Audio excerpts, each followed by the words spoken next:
très honoré de vous retrouver dans ce 12h30. Soyez donc les bienvenus dans le sommaire.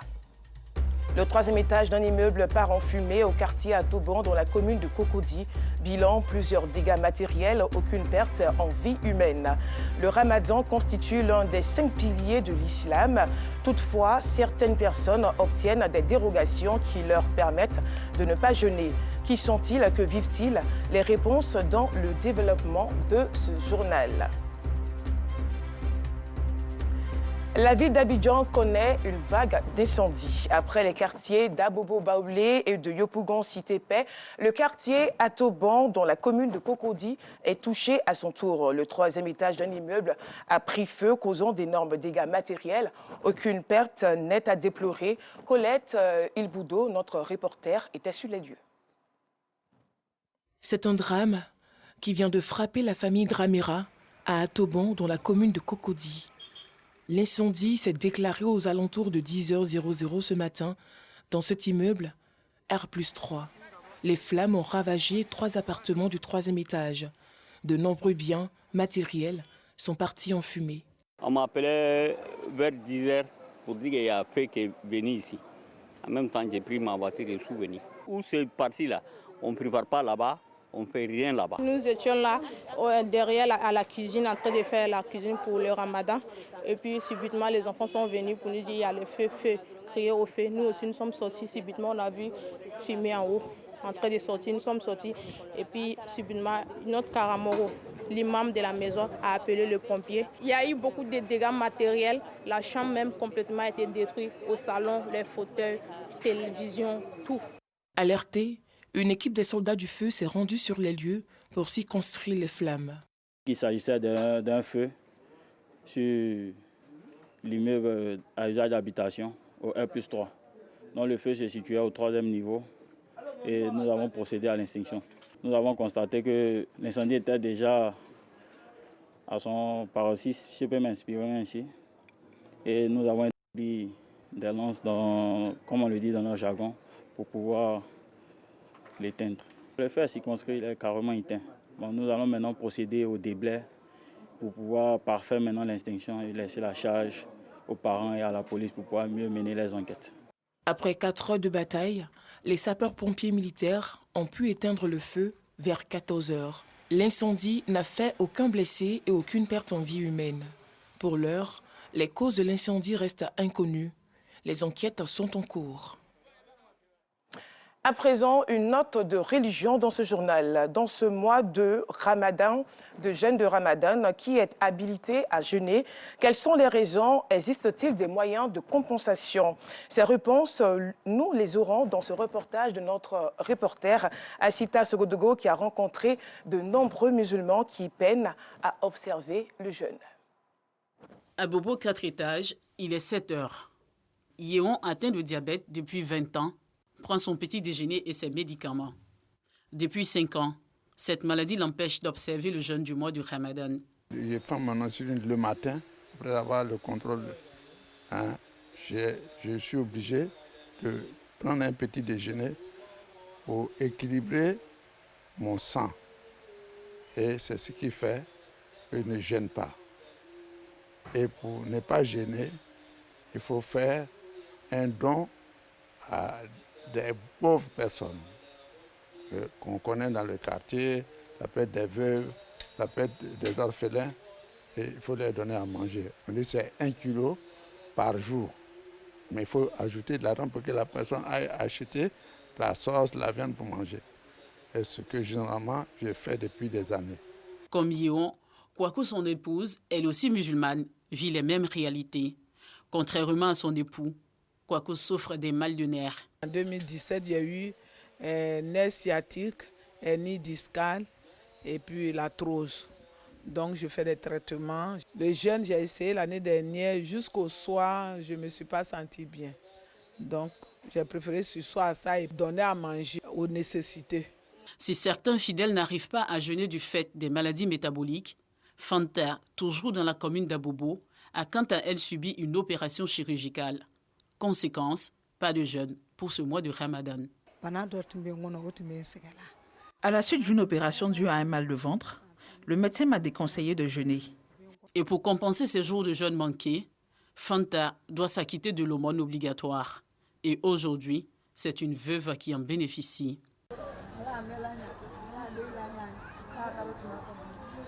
Fanta et le couple Yeon font partie de la liste des personnes exemptées du jeûne, selon l'islam. Elles sont tout de même soumises à des conditions de compensation. Étant malade, tu es dispensé de jeûne. Il y a des maladies passagères. Donc après la guérison, ils jeûnent les jours restants du ramadan. Mais il y a des maladies chroniques. Si les médecins déclarent que cette maladie est incompatible au jeûne, il peut arrêter de jeûner. Le vieillard rentre dans ces cadres-là aussi. Lui, il n'est pas malade, mais il ne peut plus supporter l'affaire. À cause de son âge, il est dispensé de jeûne. Donc, il doit nourrir un pauvre. C'est demi-kilo par jour, avec de l'argent, pour que la personne puisse manger. On peut le donner le jour au jour, et on peut aussi cumuler, donner le tout en même temps, au début du ramadan. Et la femme enceinte aussi, lorsqu'elle va accoucher, et elle aura la force, elle doit rembourser ses jours. Malgré leur bonne volonté, la maladie reste un obstacle pour le jeûne de Ramadan, pour bon nombre de fidèles musulmans. Dans le cadre du projet Zéro Hernie dans le Bouéké, Chantry Garden Medical Foundation a initié au centre hospitalier universitaire de Bouaké une campagne d'opération de la hernie. Plusieurs malades venus de tout le Bouéké ont bénéficié gratuitement de cette opération avec une prise en charge médicale. Kader Sorodogro de RTI Bouaké. Ils sont venus de toutes les régions de la Côte d'Ivoire pour se faire opérer gratuitement au centre hospitalier universitaire CHU de Bouaké. Eux, ce sont des malades souffrant de la hernie, une lésion assez fréquente qui correspond à la sortie d'un organe hors de sa cavité naturelle. À Bouaké, nous sommes à la première édition des opérations gratuites de la hernie, une initiative de Chantry Garden Medical Foundation dans le cadre de son projet Zéro hernie dans le Bouaké. À travers cette action, les responsables de cette fondation veulent apporter un soutien aux personnes démunies et défavorisées. Pour cette première édition, une centaine de malades ont été pris en charge. Ce que nous avons donc observé ici, c'est que les gens viennent à l'hôpital, ils sont donc diagnostiqués, ils sont malades, ils peuvent donc être opérés, on les programme. Nous avons dit projet opération Zéro hernie dans le Bouaké. Donc c'est dans ce projet-là que nous sommes. Donc ce matin, c'est le début donc, des opérations. Les bénéficiaires de cette action médicale expriment leur reconnaissance. Je suis d'Issia, mais j'habite en Doussi avec ma famille. Je suis venu pour suivre une intervention chirurgicale au niveau de hernie inguinale. Félicitations à la Fondation qui a pensé aux gens qui n'ont pas les moyens pour pouvoir avoir la santé. Parce que aussi avoir l'hernie, c'est une maladie. Donc être guéri de ça, c'est une grâce. Présent en Côte d'Ivoire depuis 2011, Chantry Garden Medical Foundation œuvre pour le bien-être des populations. Une seconde phase est prévue pour se tenir avant la fin de l'année 2022 à Bouaké. 20 étudiants ont été récompensés à l'issue d'un concours de start-up en entrepreneuriat. Un concours organisé par la Jeune Chambre internationale. Ce concours vise à susciter l'intérêt de l'entrepreneuriat chez les jeunes et célébrer l'excellence. Anissette Colomb-Blessing. Daniel Fidel reçoit 1 million de francs CFA ce matin. Il reçoit cette somme en guise de récompense. Son projet, e-agriculture, est désigné lauréat du concours Start-up en herbe. Notre projet est intitulé e-agriculture. Ce secteur est handicapé par les changements climatiques que les agriculteurs n'arrivent pas à maîtriser. Nous apportons notre solution e-agriculture qui permettra à ces agriculteurs de maîtriser les changements climatiques ainsi que l'irrigation permanente de sa plantation. Comme lui, ils sont 20 à recevoir un prix à l'issue de cette cérémonie.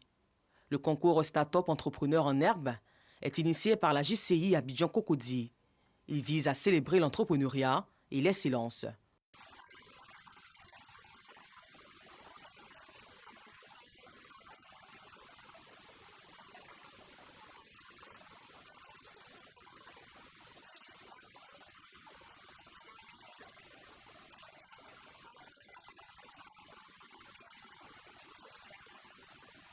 Le concours Start-up Entrepreneur en herbe est à sa première édition.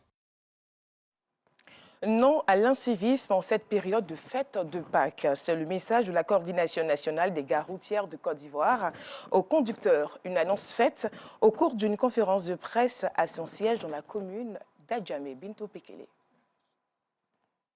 16 morts le 1er avril 2021 lors d'une collision entre un car et un poids lourd sur l'axe Afeke-Wongolo dans le nord du pays. 14 morts le 5 avril 2021 dans un autre accident entre un mini-car et un particulier sur l'autoroute du Nord. 7 morts le 11 avril 2021.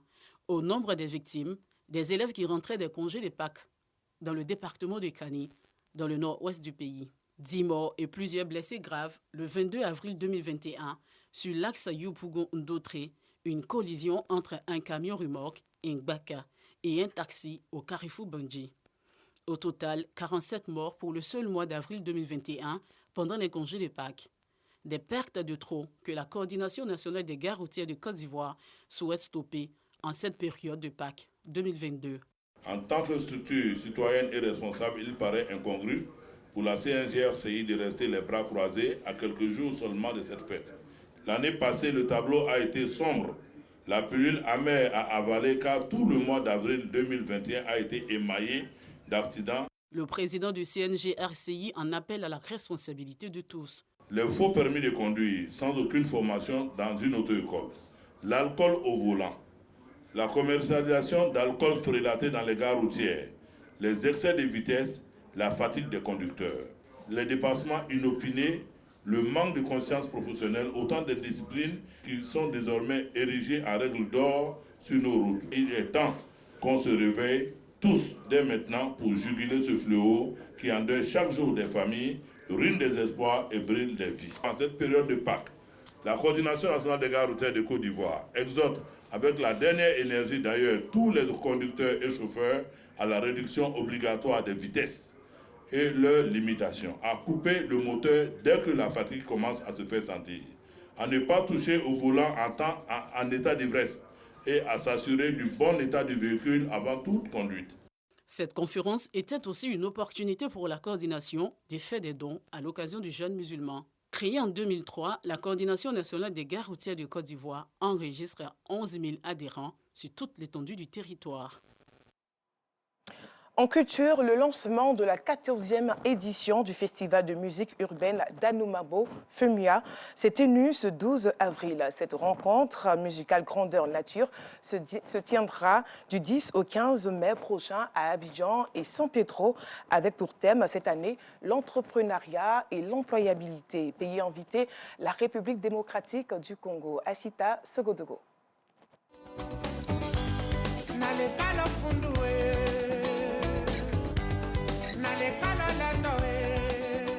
Le pays à l'honneur de cette 14e édition du FEMIA est la République démocratique du Congo. Ce choix, pour rendre hommage à Papa Wemba, artiste congolais tombé sur la scène du FEMIA 2016. Le FEMIA cette année a voulu mettre la jeunesse au cœur des débats pour que nous puissions aborder la thématique sur l'employabilité et l'entrepreneuriat des jeunes. Et c'est de ça que nous allons parler tout au long de ce FEMIA, permettre aux jeunes de se rencontrer, permettre aux jeunes d'échanger avec des leaders d'opinion, avec des chefs d'entreprise, avec des ambassadeurs, des ministres. Et je crois que c'est en parlant que nous pouvons avoir des solutions. L'impact que les actions de ce festival ont pu avoir sur les populations, nous voyons l'engouement qu'il y a autour. Cela montre que le FEMUA occupe une place importante dans le cœur des Ivoiriens et des Africains. Le plus grand rendez-vous culturel d'Afrique aura pour parrain Patrick Hachi. L'Union européenne, partenaire officiel depuis plusieurs années, s'est dit satisfaite du FEMIA. Partenariat qui s'inscrit dans les valeurs qu'on partage entre l'Union européenne et la Côte d'Ivoire. Et ça, on a fait via la UO Magic Tour, Engagé pour la paix, la campagne de solidarité, dernière FEMUA et maintenant FEMUA cette année. Au total, 7 pays représentés par leurs meilleurs artistes vont se succéder sur la scène. Ces artistes sont pour la plupart des jeunes. Objectif, établir un lien avec le thème de cette édition, l'entrepreneuriat et l'employabilité. Le FEMIA, nous les artistes, c'est vraiment quelque chose de gros. Donc là, moi je vous dis que je vous promets l'un, sinon le meilleur des shows de ma carrière pour ce show-là. Parce que être, comme j'ai dit tout à l'heure, Asalfo, au-delà du FEMUA, c'est mon inspiration. Pas que côté musique, côté personnalité même, c'est mon inspiration. Donc c'est un devoir pour moi de donner le meilleur de moi-même ce jour-là. Le FEMUA 14 sera donc aux couleurs de la rumba.